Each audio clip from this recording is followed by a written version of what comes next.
Okay, so you know what?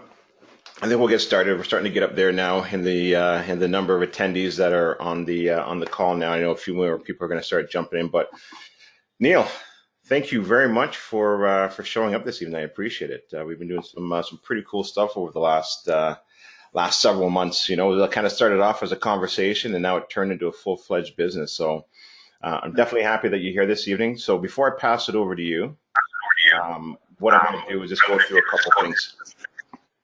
All right, so everybody on the call, thank you guys all very much for joining us again this evening. Another Smart Home Choice webinar, and we have Neil D'Souza, and Neil's going to be talking about how to create deep pockets with private funds, and it's something that myself and Darlene have really enjoyed doing over the last several months ourselves. But like I said, I want to kind of go through a couple upcoming events like I usually do. So last night, I'm not sure if who's on the line there, if you guys follow me on Facebook, but I had a chance to go out to the Right Club. And I tell you the truth, I didn't know there was going to be 300 investors. I think they said it was maybe like 100. And I show up there, I'm like, oh my God. But listen, if you haven't heard of the Right Club, these guys are doing some huge things out there. It's owned, there's about 4 founders. Sarah Larby, I'm going to talk a little bit more about her later on this evening. Daniel St. Jean and his wife and Alfonso. And I think within a year and a half, don't quote me, maybe 2 years, they've grown this incredible real estate investment club. And it was a lot of fun being out there, seeing old friends and, you know, making new business partners. And they do a monthly meeting. So if you can, check them out. They're out in Burlington. Really, really cool events that they put on. We have another property tour that is coming up this Saturday, and we're going to be starting at 9:30 a.m. We're going to be doing out to Peterborough, okay? And the cool thing that we like to do with our property tours is that when we first started, listen, we've learned a lot over the years. But the way that we do our tours now is that we just don't take you out to go look at homes that are available. We're actually going to take you out to go take a look at homes that our investors are actually in the process of converting from a single family over to a 2-unit, okay? So there's 3 homes that we're going to take a look at, and you get a chance to actually meet the investors, meet the property management company, meet the contractors, ask them the difficult questions to say, hey, what's going on? Is it on time? Where were the issues? And that's, I think, probably the best way to do it. And then we'll maybe take you out to go see an actual property or maybe 2 that's actually on the market. But learning hands-on how it's actually done is the best way that we've found that the investors really learn and move forward. Our next mastermind event is September 25th, so that's next Wednesday. So definitely excited about this upcoming event. We've got Sarah Larby coming out. I actually just released a podcast with her today. She's actually one of the founding partners for the Right Club, and she's going to be talking about the BRRRR strategy. So if you guys don't know what the BRRRR strategy is, it's a strategy that we're using a lot of with our investors, and really essentially what it is just buy, renovate, rent, refinance. All right. But she's got a unique strategy with it, and she's done incredibly well. She's got her own podcast. She's actually got 2 podcasts, you know, Where to Invest Next. And then she also does one for the Right Club. And then secondly, I've got a good friend of mine, Todd Kerstead, coming out, and he's a professional golfer. He does lots of cool tricks as well, too. And he's going to be talking about mindset. And if you guys know who I am and what I'm all about, I'm always about the mindset. And he's going to be talking about thinking outside the box. And one of the things, very, very interesting story, he actually died and came back to life.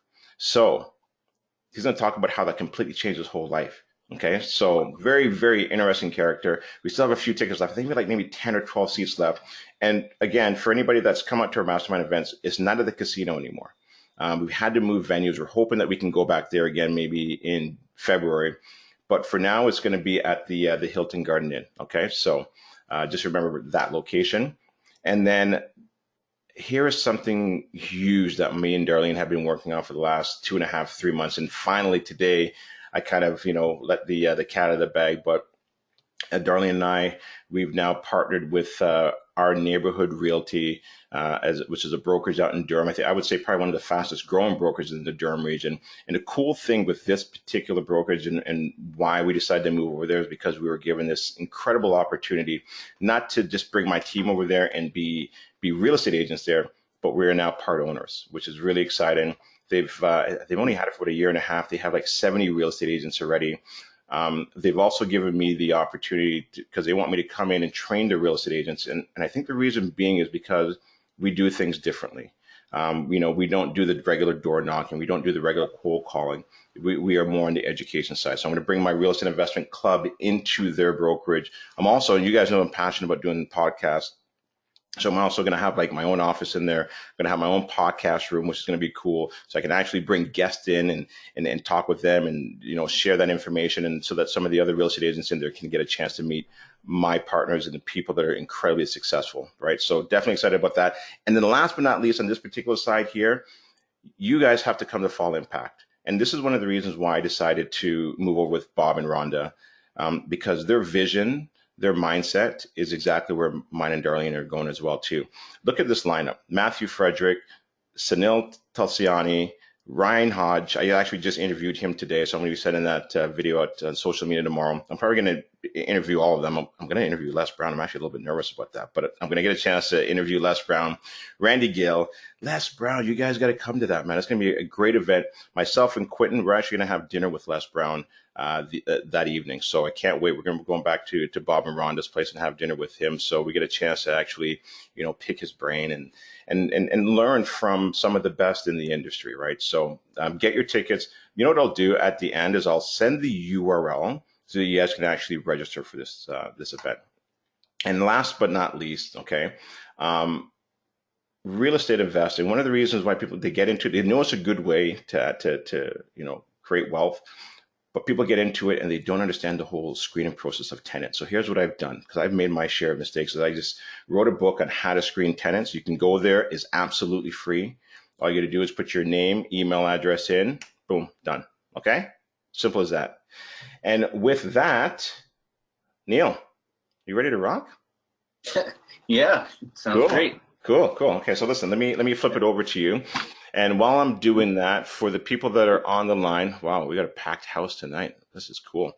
And so for the people that are online, do me a favor, just really give Neil your undivided attention this evening, because he's got a lot of cool stuff that he's going to be sharing with you guys. And if you do have a mic, just mute it. And what we'll do is at the end, if you have questions, you can go ahead and ask away. Okay. Change presenter. Okay, I hope I got the right Neil. Is that you? It looks like it. Beautiful. And sure. Does that look right? That does. And how do I do this part? Okay, view, and then. All right. Any issues, guys, that are on the line? Can you see Neil's screen? Everything is good? Maybe just a couple of you guys can just give me like a thumbs up so I know. All right. Does that look right on the screen? Looks good to me. Okay. All right, Neil, it's all yours. Well, that's really exciting to hear about Les Brown. One of my a lot of quotes that I've got are from Les Brown, some long time ago when I was young. So that's really exciting to hear what's going on there.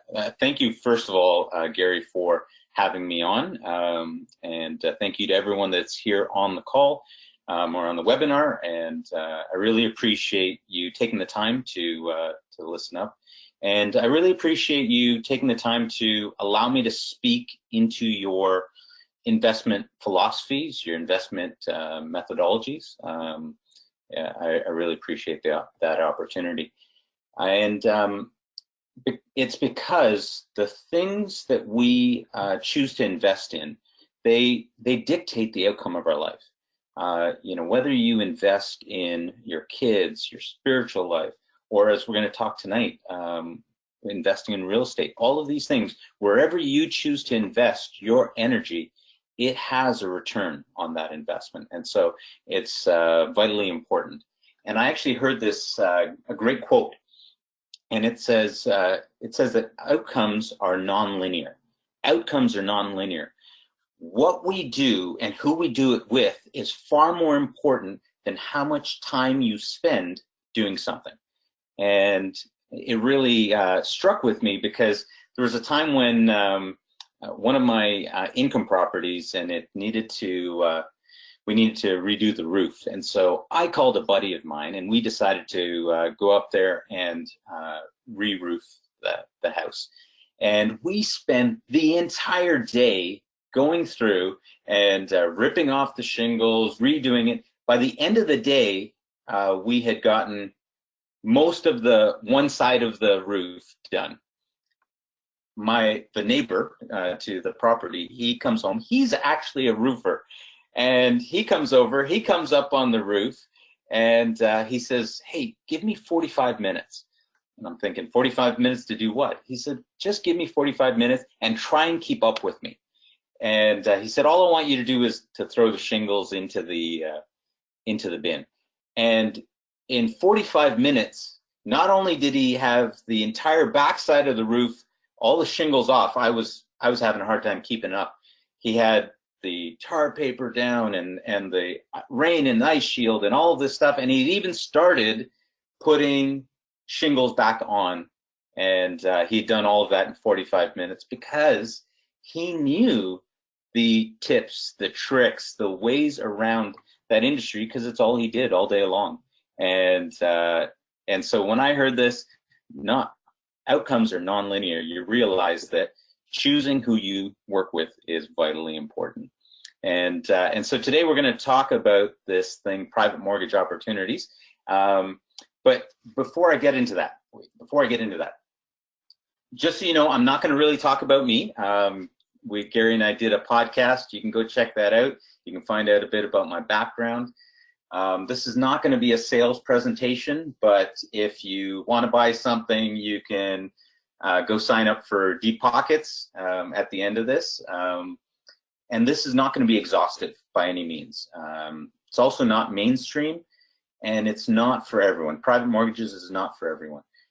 What this is going to be about, we're going to be talking about investing in real estate. We're going to be talking about mortgages, real estate fundamentals, capital preservation and growth, not working hard, but working smart. And so that's what we're going to do. All right, let's get started here. Okay, so first things first, a mortgage. What is a mortgage? It is nothing more than a loan that is secured against real estate. A loan that is secured against real estate is a mortgage. Nothing more complicated than that. And so what makes it the difference between a private mortgage and a bank mortgage is one's given by the bank and one is by a private individual. It really is as simple as that. And that's what a private mortgage is. And so in our example here, what we see is that, we've got a bank mortgage that's in first position and a private mortgage in second position. And you're thinking, well, what makes the difference between the first and the second? Whichever mortgage is registered first on a property is in first position. Whatever mortgage or loan comes second is in second position. And so that's what you have. And so you've got a bank mortgage here for $50,000 at 2.5, 3%, and then you've got a second private mortgage for $35,000 at 12%. Now between the two, we want to keep all these numbers simple. So with a home value of $100,000, between these two mortgages, we have a loan, the loans to value of the home value of 85%. And why is 85% important? Because we've found statistically that when people have at least 15% equity in their home, they are more likely to make sure that they pay their mortgage, they pay those bills, and take care of everything. And so it's just a magic number that we've found. So when we talk about private mortgages today, understand that we're not talking about investing in Ontario private mortgages, my company, and we're not talking about deep pockets, investing in deep pockets. We're talking about our lawyer actually registering you on title on the property so that your investment is locked in by real estate. So that's a private mortgage. Now, I just want to show you a couple of things here. Private mortgages anywhere in Ontario up to 85% loan to value, LTV. That's what we do. Now here's a whole list of places, and this is just a few actually, places in Ontario that we have provided mortgages, private mortgages. And you might not know most of these places, but we love these places that are outside of the major urban centers. I want you to be comfortable with that. And I'll tell you why you should be comfortable with all these names, some of these names which you might not even be able to pronounce. And quite frankly, I've had to go looking on the map or in Google Maps to find some of these places when I get these opportunities. And so a couple of the reasons that we look at these places and that we like to fund in these places, and you should be comfortable funding in these places.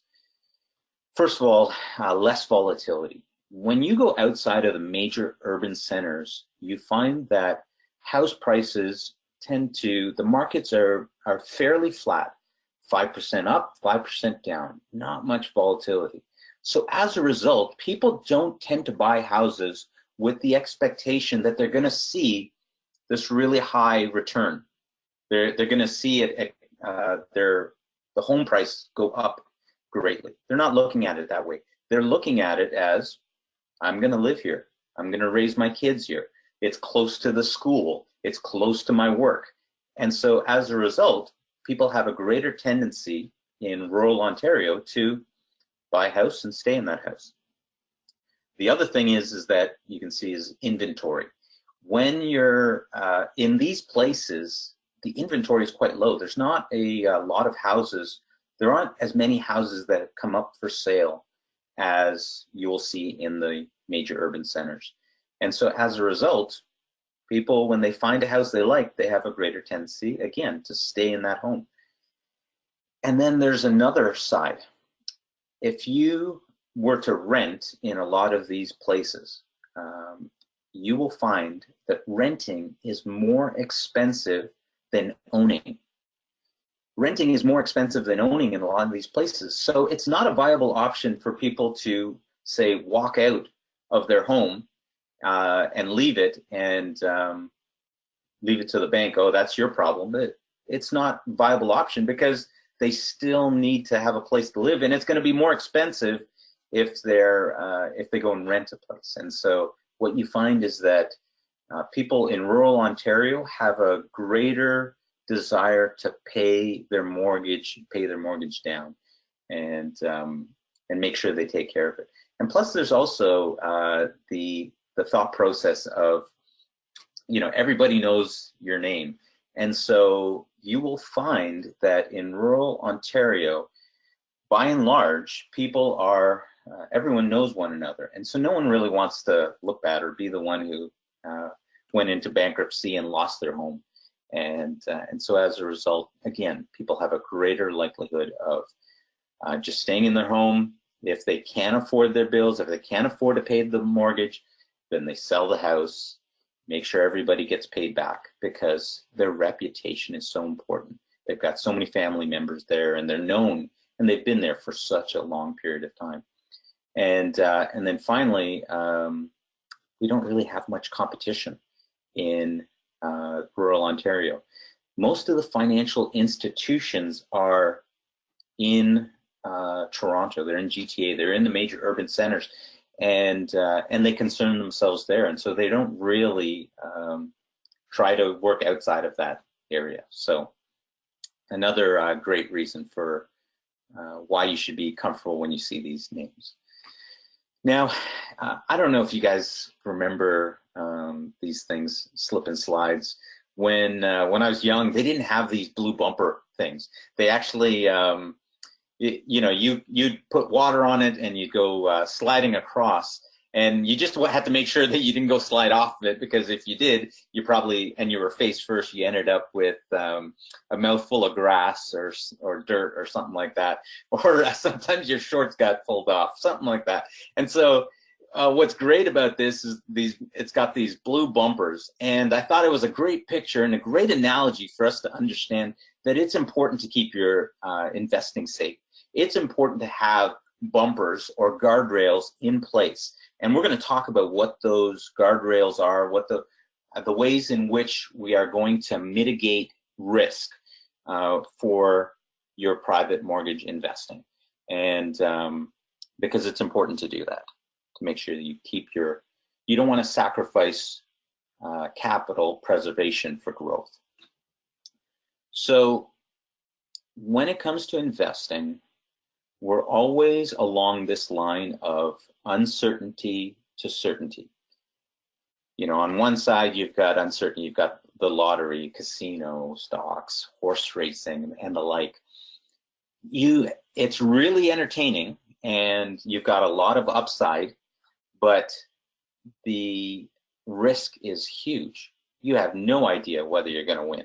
You have no idea on whether, in fact, we know that the stats say that the casino always wins. And so you go there for some entertainment, but you're not really going there to make money.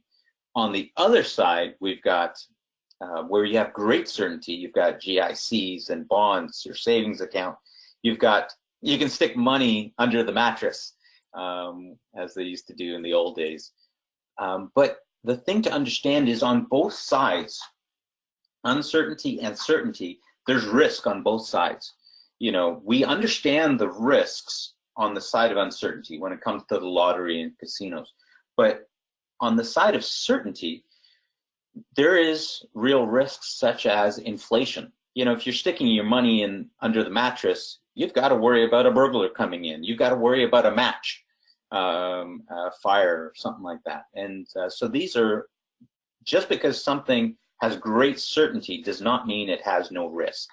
And you can have your money in really certain places, investments, and watch as inflation slowly steals away your value from your dollar.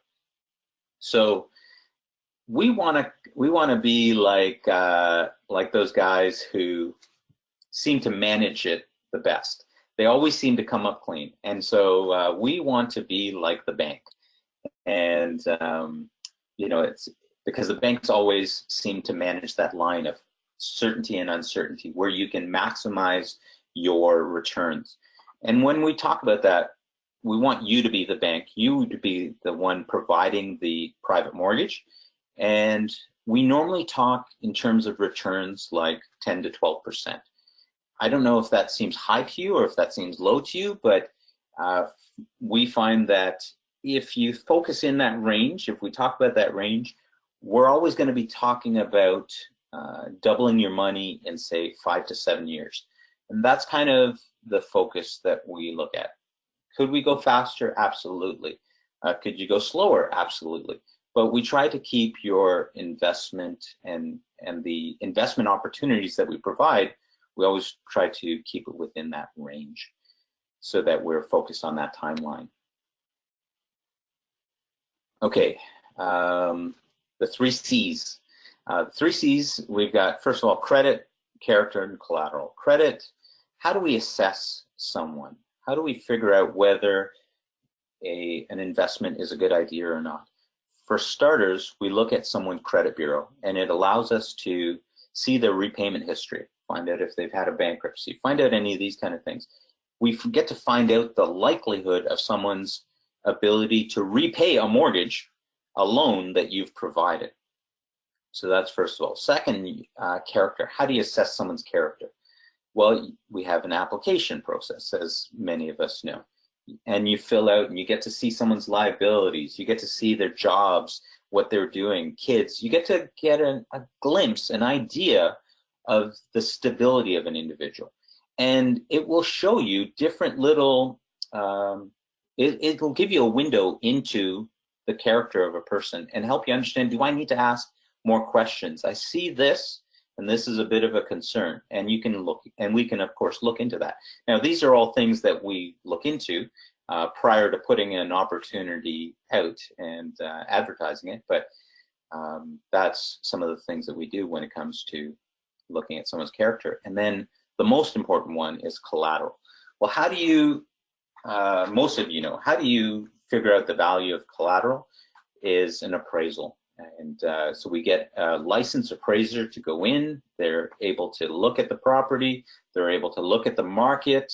They're able to come back with a value on the home, and they give you, and an appraisal will give you so many different details. It'll tell you the dimensions of the house. It'll give you pictures on the house. It'll even talk about the market, how quickly comparable homes have sold, and give you an idea on all these things. And so all of these things together holistically help us to understand the risk in any investment that we do, a private mortgage investment. Okay, security. All right, number of things that we want to cover here. First of all, registered. Now that's referring to registered funds. The government of Canada, the government of Ontario gives us the thumbs up, puts a stamp on allowing us to use registered funds when investing in private mortgages. And we will actually talk about that in the next slide. We'll talk about what type of funds you can use. But the government, we know, only allows you to use registered funds in certain areas that they consider to be secured or they consider to be safe. What other security do we have when it comes to investing in private mortgages? As I mentioned earlier, real estate. You will actually be registered on the property, and so if anything happens, then we are going back to that property to, of course, go to a power of sale. And now my lawyer, Henry, he loves to go through and talk about this, and he's got a great joke. Our job is to say all the great things, and then he comes through and he pours cold water on all our investment dreams. But it's his job to make sure that everything is registered properly and make sure that we're protected, and that's by making sure we're registered on the property. But beyond that, we also have something really exciting. We have a personal guarantee from the homeowners. In 2008, when in the States people were dropping their keys and they were dropping them off and then they were walking away, it was a real scary thing for the banks in the States. Thankfully, the banks in Canada have this thing where we make sure that a homeowner provides a personal guarantee. So you can't just drop your keys and walk away. If there is ever a shortfall, if prices drop and there's ever a shortfall in an investment, in paying off a mortgage, the individual, the homeowner, the borrower still is guaranteeing that loan. And so they have to still repay it. And interestingly enough, there was an individual who price of his home dropped, and he had overpaid for it, and he tried to walk away from it, but of course he couldn't. And because of that personal guarantee, it ended up being, he sold the house. Of course, the principal investment was all paid back, and a portion of the interest was still owing. And he had to pay back that portion of the interest. And I think it took him about 2 years, but he paid back that over that period of time. And so the individual that invested on that property, not only did they get their principal back right away, they got all of their interest payments back as well because of that personal guarantee. And we have another security in place, which is a great one. Unlike stocks, unlike all these other investments where you really have no idea, they're up and down and you don't know what you're going to see, we have contracted returns. We've got when you sign on the dotted line for a mortgage, you know exactly how much you're going to be paying the bank, and the bank knows exactly how much they're going to get over that term of that 5 years or that you sign with the bank, whatever length of term. Normally, when it comes to private mortgages, we talk in terms of 6 months to a year. We don't really go beyond a year. It's rare. There are the odd time, but we normally focus within a 6 month to a year period where we will provide that term, we'll provide that mortgage. And so you will know exactly, before you ever fund the mortgage, you will know exactly how much you will make, what your return on investment is going to be. And because all of the returns are contracted. Now, here's a couple of other things. I'm going to try to fire through these really quickly. These are ways that we mitigate risk. And so a couple of the ways: LTV, loan to value. We make sure that we stay at 85% or below, so that there's always, as we refer to it, skin in the game. We want to make sure that the homeowner has something to lose and that they don't want to just walk away. Because really, at the end of the day, could you own the home? Sure. But that's not what we're trying to do. That's not what we want. We want to be able to be as passive as possible and be able to, oh, 1 second here. We want to be as passive as possible. We want to make sure that we are just getting our money, and then once they pay us back, move on to the next. Okay, quickly here. Guarantor. Okay, quick story. You know, Bob, he didn't have great credit, and so the real estate was great, but his personal guarantee wasn't very good, and so we decided that we wanted Bob to add a guarantor onto his application.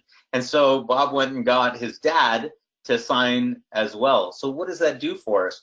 It increases the personal guarantee. Now Bob's dad is also guaranteeing that those payments are going to be made. In fact, he's also putting up his assets effectively in that situation. And so that putting on a guarantor onto a mortgage. Interest reserve. There's a gentleman by the name of Paul. Paul lost his job, and now Paul had been working steady for about 11 years. So for us to look at that, it's quite likely that Paul's going to get another job after that. You know, he's quite employable. He obviously, somebody wanted him for 11 years, and the likelihood of him getting another job is quite high. You can see Paul's work ethic. And so, but because Paul has lost his job, he's not going to be able to make the payments. And so we have this real nifty thing called an interest reserve, which is we take the interest payments and we hold them back. So the payments that they would give you every month, you add up that amount of money and you take that off of the advance. So instead of advancing the entire mortgage, we're only going to advance the balance of it. And so now for Paul, he doesn't have to worry about those monthly payments, but he also has some money that has now come in where he'll be able to perhaps make his payments on his first mortgage. He might still be able to take care of all these other things while he is trying to get another job. And so it buys him time. Really, he's saved up money. Has equity in his home. He worked hard to pay down his house. Now he's in a tough situation. We give him the opportunity by using this interest reserve to buy him time to be able to get back into another job. And then, of course, he can refinance himself back out after that. Blanket mortgage. This is an individual, Janet. She had multiple properties, and she actually had a bunch of income properties, and she actually wanted to buy another property, and she didn't have the money for the down payment, and so she allowed us to register the same loan that was going on the subject property. She allowed us to register that same amount on 2 other properties that she owned. So what does that mean? If ever there's a problem, we can feel safe that not only can we sell the primary property, but we can go after the second and third property as well to recoup our investment. I know this sounds a little crazy, but these are all things that we're able to do to protect your investment. And Janet, of course, she's just trying to build on her portfolio. And so she knows once she owns the property, then she'll be able to refinance.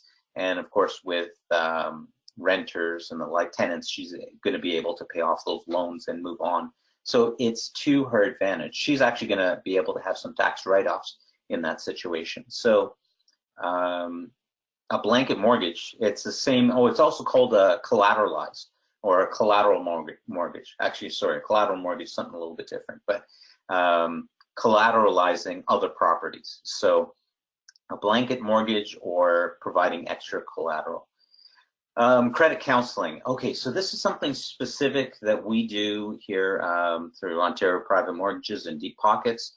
What we do is actually have a credit counselor on staff, and so we had an individual. His name's Aaron, and Aaron, great guy, family man, but he just didn't seem to have it together in terms of to pay his bills on a regular basis. He's got money coming in, but you can see that he clearly needs a plan.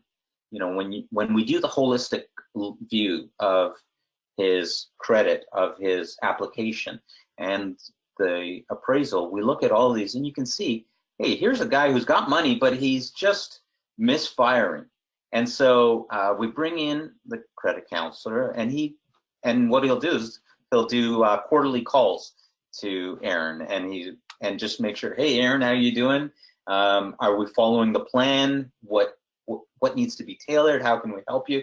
Because ultimately, at the end of the day, we're trying to help these individuals that are in these challenging situations, right?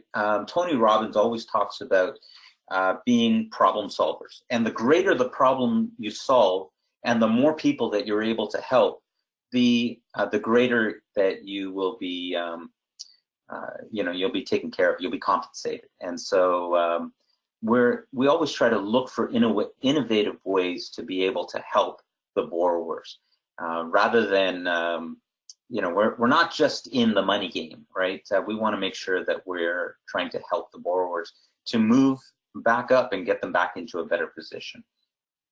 Now, there's other things that we've got. We've got the lender fee, which is just money that we take up front. Discharge fees, where we can put extra money on the back end that if perhaps they don't make their payments on time. We've got renewal fees, NSF fees. Of course, we do title searches. You do credit checks. You make sure that they've paid their property and personal taxes, all of these kind of things and so much more. And in fact, the government of Ontario allows us this and so much more to protect your investment, because they know how vital real estate is to our economy. And if people are scared to invest in real estate, everything else crumbles. And so they allow us a lot of remedies in that situation. And so in the case where someone does not pay, we've got all of these things to incentivize them to pay. But in the situation where they don't pay, and I don't want to speak on this really, because it's better for me to have a lawyer speak on this topic, but in the event of that, we don't have foreclosure. That's something for the states. What we have is power of sale. And so it's the government that says, the courts, of course, you take them to court and you're able to get control of the property, the power to sell the property, and then recoup your investment. And so the best thing that we always tell people is, if something ever goes to the worst case scenario, if it ever goes there, where we have to actually take possession and sell the property, we always tell people that it's important to do a gut check up front, because it'll probably take about 6 months to go through that process and recoup not just your investment, but also the interest as well. And I'm sure there's going to be a ton of questions around that, which I would really recommend we talk to my lawyer about, but I'll try and answer. If you guys do have some of those questions afterwards, I'll try and answer them as best as I can without overstepping my bounds. Okay, registered funds. I said I would talk about this. So government allows us to use RRSPs, TFSAs, LIRAs, RIFs, LIFs, all of these things. You have to put them into a registered trust company, companies like Olympia Trust, Canadian Western Trust, Computer Share Trust. There's a number of these trust companies out there, And as long as it's in a self-directed registered savings plan, they allow you to then fund what they call at arm's length mortgages and a private mortgage. And they will administer everything for you. So if you're going to use registered funds, which is a great opportunity, they will administer everything for you. They will take the payments. They will even give you the receipt at the end of the year and make sure that you know how much money you made. Of course, they're notifying the government as well, so don't try to hide it. But that's between you and your accountants. And I just quickly want to tell you guys about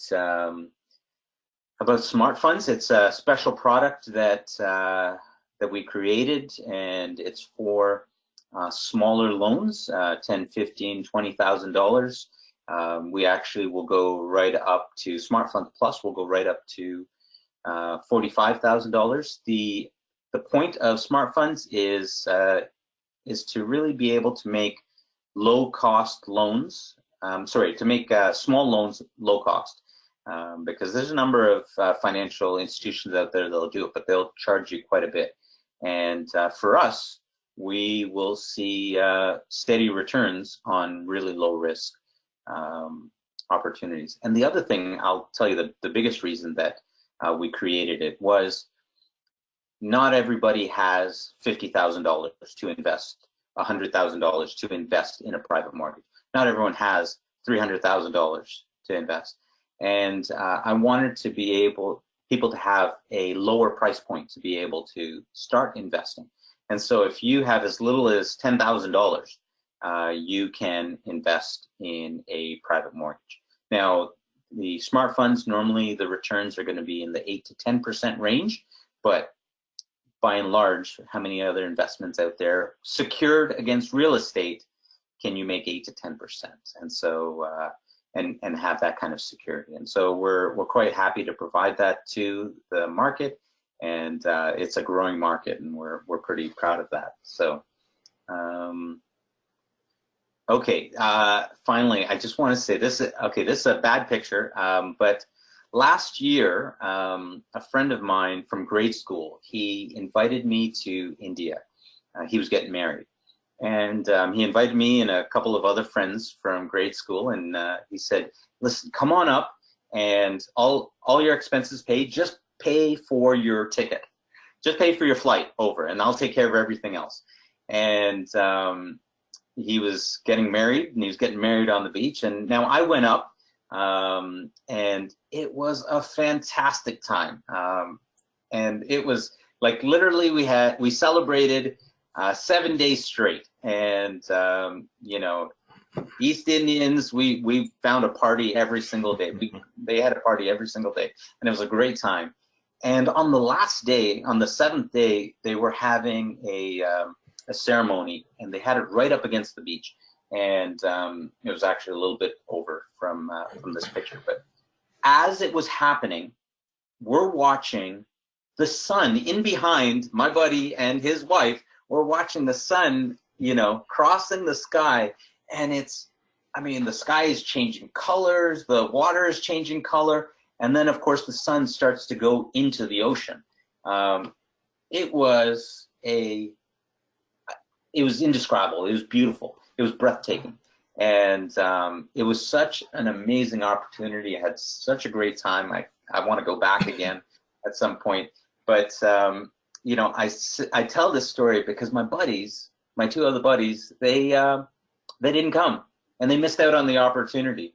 And in the same way, you'll never know how amazing private mortgages are unless you jump on the opportunity. So if you want to check them out, you know, make sure that you sign up for Deep Pockets, and at www.deep-pockets.ca, and you know, you'll get access to that. So there you go, Gary. Beautiful. I guess we'll open it up to Q&A. Yeah, that was great, Neil. Thank you very much. You know what? It's been a really fun ride so far doing this with you. You know, I remember when we first, you know, kind of started talking about this. I'm like, hey, look, we got this idea, and it just really evolved. And I don't even know where we're at right now because I know Darlene does a lot more focus on this than I do, but I think we're like, are we close to 2 million now? I think in funded deals, and I think there's even like $1 million deal that we're working on right now.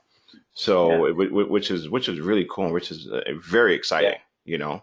Yeah. Just within the last few months, I think we've funded 1.5 million, and this month alone, we've probably got about $2 million that we're looking to Oh, close. so I'm So way behind that. So what are we? We're almost like five, yeah, 6 mil. Jesus. yeah. Okay. Well, I mean, Anyway, one of that's a them lot. right in the middle. One of them's at 1.5 million. So All right. yeah. Okay, cool. So listen, like Neil said, if you guys have any questions, go ahead. Um, you can mute yourselves and ask away. If you don't want to talk, then there's a chat box. You can actually just go ahead and type your questions. I'm pretty sure the chat box is up and running. I got lots of questions as well too. I mean, I've always had lots of questions since I've started this, right? But we got a question from Oh, Gary, Nancy. how do I give you back the presentation? Um, Oh, here we go. yeah, that's okay. You can leave it there. And you know what you do actually? Why Oh, don't you just did you give it back to me? I was gonna say just maybe just leave that screen up, right? oh okay. All Yeah. right. So hold on a Oh, second. I gotta give it back to you. okay. Yeah, and you can just leave that last screen up there so they can see Okay. the website. So Nancy says, when you set up one of these mortgages, does a borrower pay any fees? Oh, yes. Good Okay. question. So all costs are really borne by the borrower. So legal costs, all the registrations, all of those things, appraisals, all of those costs are all paid by the borrower. Now, if you are using registered funds, then when you set up your RSP account with a trust company, most of them charge maybe about $150 or something like that. You'll have to pay that. But once you have that account set up and you go to fund a mortgage, we actually charge the borrower like a $500 fee, which will go to your monthly account payments, so that even your registered account is now being paid for. So all the costs are all covered by the borrower. Okay, cool. All right, we got lots of questions coming in here now.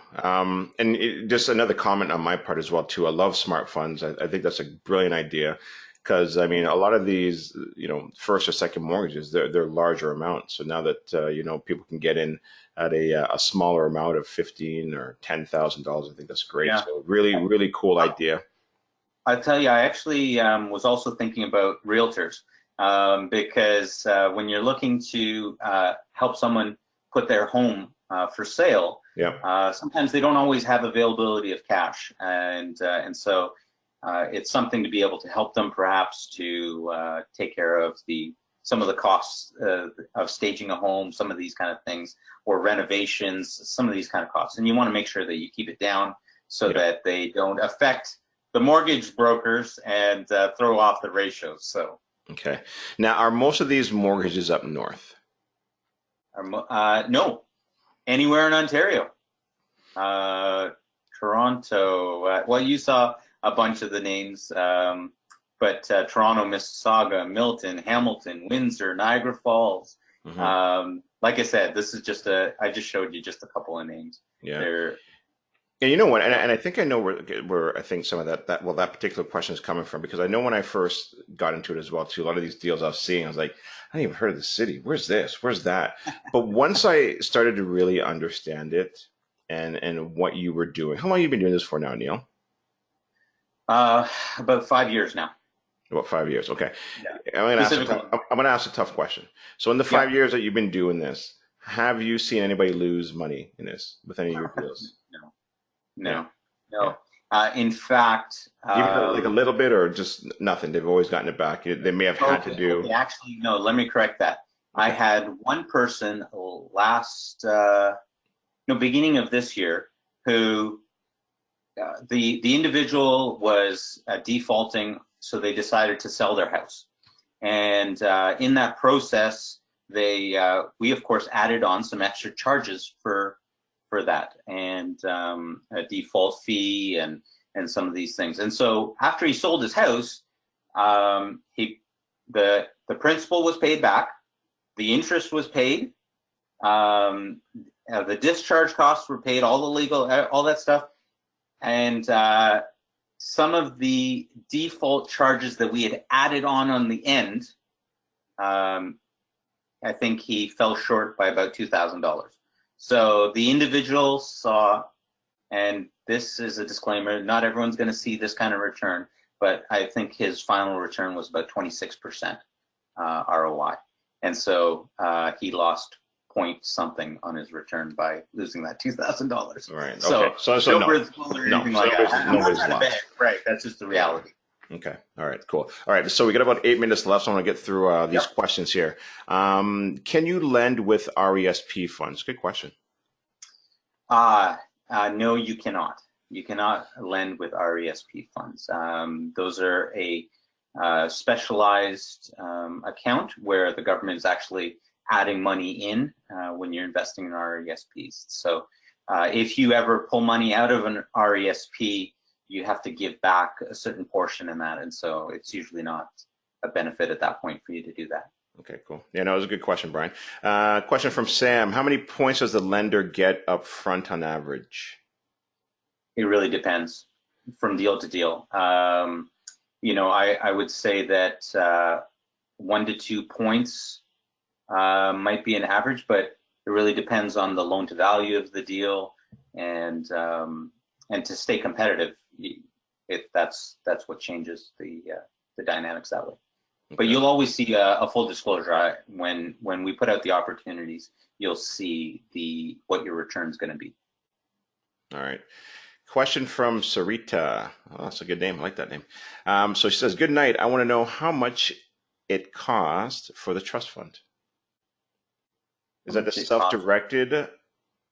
Oh, self-directed okay. account, maybe? Is that yeah, what so if you're setting up a registered account with a trust company like Canadian Western or one of these guys, it's usually in the range of about $150, maybe $200 to set up that account, and then you'll transfer your funds from, if they're in a bank, move them over to the trust company, and they'll take care of all of that. So, but yeah, usually in about $150 to $200 to get it set up. Yeah. Yeah. Okay. And then Nancy is asking, I think this is more of a follow-up on Sam's question. What does Sam mean by points? Yes. So Sam's talking about the lender fees that I mentioned. Sometimes on a deal, if we want to lower the risk, we will charge more, a percentage. We'll charge a percentage to the borrower up front that they have to pay up front, which we deduct from the loan. And the reason that we're doing this is because we're saying, look, your credit history shows that you've not done well, and you've made mistakes. And so as a result, we're going to penalize you. We're going to ask for some of our interest up front. And so we do that to lower our risk and lower the loan to value. And so, but it really depends, because sometimes if you've already got a lower loan to value, we're not going to charge much on those lender fees. Okay. All right, Nancy, hope that helped. Okay, yeah, no, Nancy gets it. Thumbs up. Where am I here? Sam, what happens after the mortgage is about to come to expire? Does the homeowner refinance again? Yes, so that's an important part that we didn't really talk about, but when people are at the end of the 1-year term, usually about 3 months before the maturity, we will follow up with the borrower, and we will find out what their intentions are. And but before I do that, we will actually talk to you, the investor, and we'll find out what your intentions are, because you may not want your money back out there. You may want your investment back. And if that's the case, we'll advise the borrower that we will not be renewing. Now, if you're open to renewing the mortgage, then we find out what their intentions are, and then of course we can renew it. Or they may want to sell the house, they may want to refinance, they may want to do any one of these things, but we'll find out at that point in time, and of course we'll find out how you are getting your money back through one of those means. But those are usually the two main ways that people repay the loans. They either sell the home or they refinance. Those are really the two main ways. Okay, cool. All right, here's another question here. I don't know if I'm going to say this name. I'm going to probably butcher it. I apologize if I butcher your name, Sahas. So can we get the private mortgage for someone who has just moved to Canada? If yes, what's the criteria to get approved? If there is no tax returns available, just got the income started from the business, just registered. Right. The answer is yes, because our number one, the most important thing is the collateral. And now an individual like that who is new to the country, they might not be able to produce a lot on the credit side, on the character side, as you mentioned. But again, it's a holistic look. We may ask for more questions. We may ask for incorporation documents. We may ask for a lot of these different things. And of course, if they're not able to legitimize a lot of these items, we may increase the cost to compensate for the risk. And if they still can't, and it just looks too risky, then we pass it up and move on to the next. All right. Geez, we got a ton of questions here. Okay. Renata, being retired, what would be the best for me? Invest money, or do I invest in a purchase of a home? Oh, well, I'm a bad person to answer that one. Yeah, you know what? I think maybe I can answer that one, right? Because and I talk about this all the time, that there isn't a right or wrong strategy. It's just what suits your lifestyle. I think that's the best way to answer that question, Renata. And so let me be transparent, and I'll kind of talk about what I've done. So when I first started investing in real estate, I picked a strategy, didn't really like it. Then I got into rent-to-own, loved that strategy. Then I got back into that strategy that I first started, which was a BRRRR strategy. And to where I am today, right, because I was starting to go down, potentially buying multifamilies and apartment buildings, and I looked at it and I just didn't really like the tenant profile. Again, not a right or wrong strategy. It's just, it didn't suit my lifestyle. And then I came across this and I was like, this makes more sense for me because I've got so many moving pieces in what I'm doing with starting this business and the new brokerage and smart home choice, that I then decided to say maybe sell off a few of my properties, not sell them all off, because I still want that appreciation. And in the early stage, you need that appreciation, that mortgage pay down. So now I've got some additional funds that now I can lend it out. And to me, this is fairly close to being a passive form of investment. And that's kind of where I want to be right now in my investing career. Does it make it right or wrong? No, it's just what suits my lifestyle. So I hope that helps. Okay. So Karen asks, are the returns on the investment paid monthly and the principal at the end of the term? Good question. The answer is normally your payments are interest-only payments that you will receive on a monthly basis. The borrower will provide you post-dated checks, and then you just deposit the checks on a monthly basis.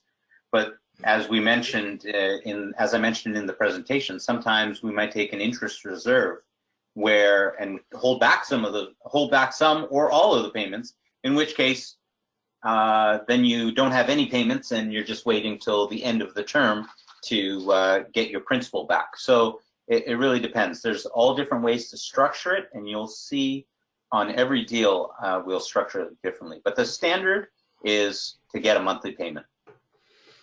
Okay. You know what? I'm gonna do two more questions. We've got like 10 more here, but I can't get through them all. There's no way. So Michael, once I transfer my RSPs from my bank to trust company, could I contribute more money to my RRSP account with the trust company?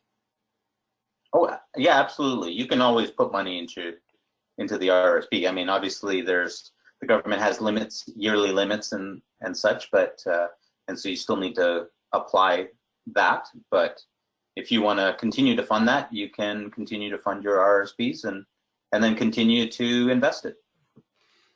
Okay. And last one, if we ask payments in advance, is that a tax advantage for the lender? Is it a tax advantage? Okay, that might be a question that I would suggest you speak to your accountant. Yeah. But what it is normally is when you get those payments up front, you're actually lowering the loan to value. You're lowering the amount of your investment that's out there, and so that's always a good thing. So, but really, from what you're asking, that's a question for a good tax accountant. Yeah, that is. That's an account. Yeah, that's a good way to deflect it. Okay, so you know what? So since that's an accountant question, we'll get one more in here. Okay. Okay. Now Nancy asks, we have to deposit the checks, or does Deep Pocket do that? Well, Deep Pockets does not do that, and so what will happen in that case? Yes, you will. I'm sorry, that is going to be the hard part. You're going to have to deposit a check, whether it be through online banking or actually going to an ATM or a bank and depositing it, unless of course you are using registered funds. If you're using registered funds, all of that is taken care of by the trust company, and of course they're charging you for all of that stuff, but they're going to take care of all the payments. You will not hear anything unless a payment is missed. Right. And then we'll be following it. You'll find out about it. You'll notify us, and then at Ontario Private Mortgages, and then of course we'll follow up on it and make sure you get that payment back. Right. And in Nancy, that's why I said earlier, it's close to being passive. Not quite. Yeah. Very close. There isn't really any true passive investment, but it's very close to it though. Okay, listen, Neil, with that, thank you very much. That was very informative. Sorry we're not able to get through all the questions. I think we're gonna have to probably do another one of these, Neil. I think it's a great turnout. Love it. Lots of great Love questions. I mean, a lot of the same questions I had in the beginning as well too. So it's really good, very informative. Listen, if you want to find out and see the deals that Deep Pockets, that we're sending out, just right down there on the bottom, deep-pockets.ca. All you do is just put your email and name in, and you'll see the deals come out. All right, and if there's one that interests you, or you're even just curious, just say, hey, I'm interested in this particular deal. Neil will get in contact with you and just explain to you what's going on with that deal. And by doing that, you get to ask some questions, you get to talk to an expert in this field. And again, I'm enjoying it, and I think for people who are in a particular stage of their investing career will enjoy this as well too. So thank you guys all very much. Something on that. It's something that I always advise people to do, even if you're ready to get into investing. When you see one of these opportunities come up, it's a great thing to, whether you want to jump on it or not, take a look at it and ask the questions at that point in time. Ask all the crazy things that you see, and well, how are we going to do this, and what happens of this? That's the time to do it, so that when you see an opportunity that you really like, you're ready to go. Because the fact of the matter is that these opportunities, as Gary can tell you, they fly off the shelf. There really is not enough opportunities for the demand. So, you want to be ready to pounce. Yep. No, absolutely. Absolutely. All right. Listen, with that, we're going to call it a night. And Neil, I guess we're going to have to do this again. Very, very informative. Thank you. Thank you very much. I really appreciate it. I really hate that there's not enough people that know about it. I think it's such a great opportunity and a way for people to protect their investments and have it grow. All right. Cool. All right. Thanks, guys. Thanks, Neil. Appreciate it. Have a great night. Bye. Bye.